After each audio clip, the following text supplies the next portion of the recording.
کہ اللہ تبارک و تعالی ہمیں کیا میسج دے رہے ہیں، کیا پیغام دے رہے ہیں، اس پیغام کی روح کیا ہے۔ ارشاد فرمایا اگر وہ لوگ اپنی جانوں پر ظلم کر بیٹھیں، یعنی اطاعت رسول کا حکم تھا اور نافرمانی کر لی، اطاعت سے منہ پھیر لیا، دین کی پیروی نہیں کر سکے، جانوں پر ظلم کر بیٹھیں، تو کیا کریں؟ جاؤکا، اے میرے حبیب صلی اللہ علیہ وسلم، صرف یہ حکم دیا جا رہا ہے جیسے وہاں تھا یسدون عنک صدودا، کہ منافق وہ لوگ ہیں جو صرف آپ کی بارگاہ سے منہ پھیر لیتے ہیں، آپ کی اتھارٹی کو بائنڈنگ ماننے اور آپ کے حکم کی حجیت سے گردن موڑ لیتے ہیں اور آپ کی بارگاہ میں سر تسلیم خم کرنے سے پھر جاتے ہیں۔ ان کا صرف آپ سے پھرتے ہیں، میرا نام تو لیتے رہتے ہیں، اس میں چکر بازی بھی کرتے ہیں، کسی نہ کسی بہانے میرا نام لے کر قرآن کی بات کر کے اس سے نہیں پھرتے، اوپنلی علل اعلان نہیں پھرتے، مگر آپ کی عظمت اور آپ کی حکم کی وجوبیت سے پھرتے ہیں۔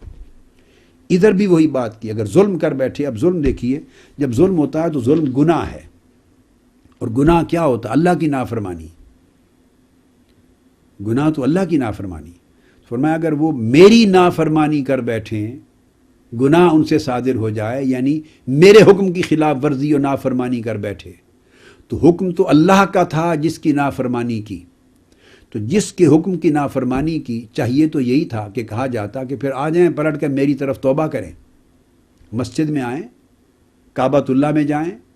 مسجد میں آئیں، مصلی بچھا لیں، نماز نفل پڑھیں، سجدہ ریز ہو جائیں اور میری طرف رجوع کریں اور آ کے معافی مانگیں۔ ظاہراً ربط تو یوں بنتا ہے بات کا، مگر نہیں، یہ ربط نہیں ہے، اللہ کے ہاں ربط نہیں ہے۔ فرمایا وَلَوْ أَنَّهُمْ إِذ ظَلَمُوا أَنفُسَهُمْ، اگر اپنی جانوں پر بڑا سے بڑا بھی ظلم کر دیا، انہوں نے کفر جیسا ظلم بھی کر دیا، خطا بڑی خطا کر بیٹھے، بڑی ٹھوکر کھا گئے، گناہ کیا، نافرمانی کی، تو پھر جاؤ کا، میرے محبوب انہیں بتا دیجئے، پھر میری طرف ڈائریکٹلی آنے کی ضرورت نہیں ہے، خبردار، کیونکہ ڈائریکٹلی میری طرف تو وہ پہلے بھی آنے کا دعویٰ کرتے تھے، جو پچھلی آیت آئی کہ میری طرف آنے سے تو انکار نہیں کرتے تھے، ان کا پرابلم یہ تھا انکار تو آپ کی عظمت کے سامنے سر تسلیم خم کرنے میں تھا، انکار تو آپ کی جو شان رسالت مآب کی علو ہے، بلندی ہے، اس کو تسلیم کرنے میں کتراتے تھے، خوب سے باطن تو ان کا آپ کی ذات کی اور آپ کی عظمت کے تسلیم کرنے میں تھا۔ خرابی تو یہاں تھی کہ آپ کی دہلیز پر جھکنے سے کتراتے تھے، یہاں ان کا تکبر اور استکبار تھا، اور یہ وہی تکبر ہے، یہ وہی استکبار ہے جو ابلیس سے شروع ہوتا ہے۔ اللہ کی بارگاہ میں وہ ساری زندگی سجدے کرتا رہا، اس کی عبادت بجا لاتا رہا، توحید کو مضبوط تھامے رکھا ابلیس نے ساری زندگی، ملائکہ کو تعلیم دیتا رہا، ان کا استاد تھا، معلم الملکوت تھا، مگر اذ ظلموا انفسہم، اپنی جان پہ جب ظلم کیا تو ظلم کیا کیا؟ ٹھوکر کہاں کھائی، گمراہ کہاں جا کے ہوا، کس نکتے پر وہ بہکا اور ابلیس سے شیطان ہوا، مردود ہوا۔ وہ نکتہ کیا تھا؟ وہ اللہ رب العزت کے حضور سجدہ بجا لانے سے انکار تو نہیں تھا، اللہ کا سجدہ نہیں تھا، اللہ کی عبادت سے انکار نہیں تھا، اس کی توحید سے انکار نہیں تھا۔ جب اللہ نے حکم دیا اسجدوا لآدم، یہ میرے آدم کو سجدہ کرو اور بصورت سجدہ اظہار تعظیم کرو، اس وقت انبیاء کا سجدہ تعظیماً جائز تھا، جو آقا علیہ الصلوۃ والسلام کی شریعت میں منع کر دیا، حرام کر دیا گیا۔ تعظیم کے باقی تمام طریقے جائز رہ گئے، سجدہ حرام ہو گیا۔ تو خرابی اس کی یہ ہوئی کہ جب اسجدوا لآدم کا حکم آیا کہ میرے آدم کی تعظیم بجا لاؤ، سجدہ کرو، یا اس کا سر پھر گیا، اس نے کہا سجدہ تو اللہ کے لیے ہوتا ہے، میں کیوں کروں؟ اور پھر کہا کہ اس آدم کو جو بشر ہے، تو جب اس نے آدم علیہ السلام کو اپنے ساتھ مساوی گردانا، اپنے ساتھ مقابلہ کیا، مقام رسم نبوت کو اس نے اپنے مقام کے ساتھ مساویانہ سطح پہ رکھ کے موازنہ کیا، تقابل کیا، اور کہا خلقتنی من نار و خلقتہ من طین، مجھے تو نے آگ سے بنایا، اس کو مٹی سے بنایا، یہ بشر ہے، اس کو سجدہ کیوں کروں؟ اس نے حضرت آدم کی تخلیق کو اور اپنی تخلیق کو آمنے سامنے رکھ کر موازنہ کیا، کمپیریزن کیا۔ تو جب برابری کا ایک فتنہ اس کے ذہن میں آ گیا اور اس نے پھر اپنے تفوق کی طرف اس کا فتنہ گیا، اور تعظیم آدم جو بشکل سجود تھی، سجدہ تھی، اس کا انکار کیا، اس قدم پر، اس مقام پر، اس نقطے پر وہ گمراہ ہوا، وہ شیطان ہوا، وہ مردود ہوا۔ اور یہاں یہ بات بھی توجہ طلب ہے ایک لمحہ کے لیے کہ اللہ کا حکم تھا اسجدوا لآدم، آدم کو سجدہ کرو،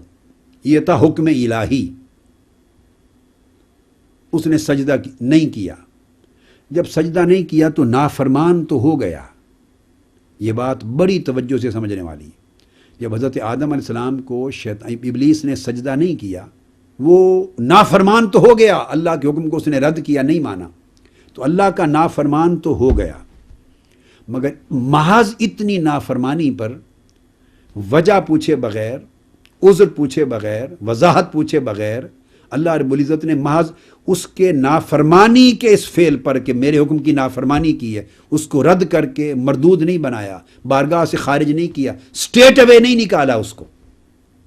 حالانکہ سجدہ نہ کر کے وہ نافرمان ہو گیا، اور ملائکہ سجدہ کر کے حضرت آدم علیہ السلام کو اللہ کے فرما بردار ہو گئے، اس میں تو کوئی شک نہیں۔ لیکن جب وہ نافرمان ہوا اللہ کا، تو اللہ نے اپنی اس نافرمانی پر سٹریٹ اوے اس کو مردود نہیں بنایا، نہیں کہا نکل جا تم میرے نافرمان ہو گئے ہو، تم نے میرا حکم نہیں مانا، نکل جاؤ، نہیں، سٹریٹ اوے نہیں کہا۔ اب وہ نافرمان ہو چکا ہے، اب اللہ تبارک و تعالیٰ اس نافرمان سے خطاب کرتے ہیں۔ پہلا خطاب تھا ابلیس سے اور تمام ملائکہ سے، اسجدوا، سجدہ کرو آدم کو۔ فرشتوں نے سجدہ کر لیا، فرما بردار اطاعت گزار ہو گئے۔ ابلیس نے سجدہ نہ کیا، وہ اللہ کا نافرمان ہو گیا۔ اب اللہ تبارک و تعالیٰ یا ابلیس کر کے ابلیس سے خطاب کرتے ہیں اللہ تعالیٰ۔ اب جو یہ خطاب ہو رہا ہے یہ نافرمان ابلیس سے ہو رہا ہے۔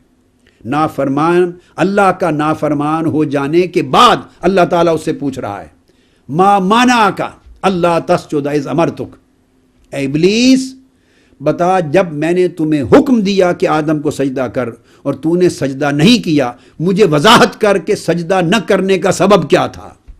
کیوں نے سجدہ نہیں کیا، تو نے کیوں سجدہ نہیں کیا جب کہ میرا حکم سجود تھا تمہیں۔ یہ آیت کریمہ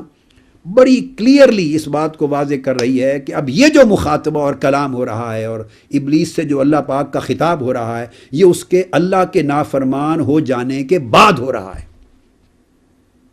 اور اب وہ اس نافرمانی کا سبب پوچھا جا رہا ہے کہ سجدہ کیوں نہیں کیا۔ ابھی تک اس کو مردود نہیں بنایا، ابھی تک بارگاہ نے، اپنی بارگاہ سے اللہ نے نکالا نہیں، مردود اور ملعون نہیں کیا،